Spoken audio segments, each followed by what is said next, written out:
కమ్మని దోసకాయ రోటి పచ్చడి ఆర్భాటం లేకుండా చాలా సింపుల్గా చేసుకునే దోసకాయ రోటి పచ్చడి.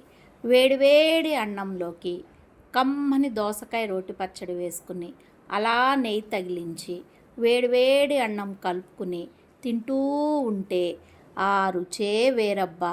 ఒక్కసారి మీరు కూడా ఇలా ట్రై చేయండి, ఎంత కమ్మగా ఉంటుందో. చాలా సింపుల్. ఒక చిన్న దోసకాయ, 10 పచ్చిమిరపకాయలు, 4 రెమ్మలు కొత్తిమీర, 2 రెబ్బలు చింతపండు, అంతేనండి.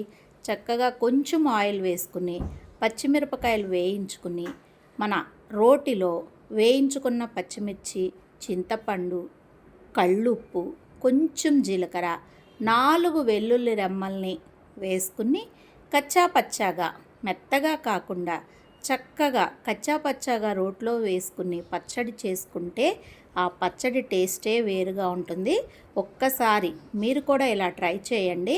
దోసకాయ, ఒక చిన్న దోసకాయ సన్నగా ముక్కలు తరిగి వాటిలో గింజలు ఇష్టపడే వాళ్ళు గింజలు వేసుకోవచ్చు, లేదు అనుకుంటే గింజలు తీసివేసి నేను చూపిస్తున్న విధంగా రోట్లో ఈ విధంగా పచ్చడిని అయితే దంచుకోండి.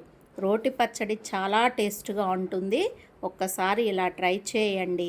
ఇప్పుడైతే రోట్లో దంచుకున్న దోసకాయ పచ్చళ్ళకి తాలింపు అయితే వేసుకోవాలి. కమ్మగా ఉంటుంది తాలింపు.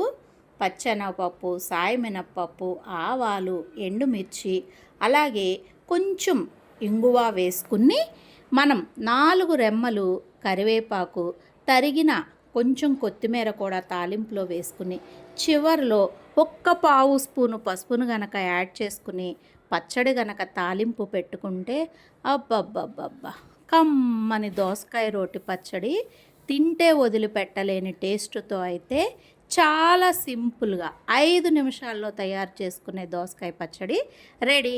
నచ్చినట్లయితే లైక్ చేయండి, సబ్స్క్రైబ్ చేసుకోండి, షేర్ చేయండి. Thank you.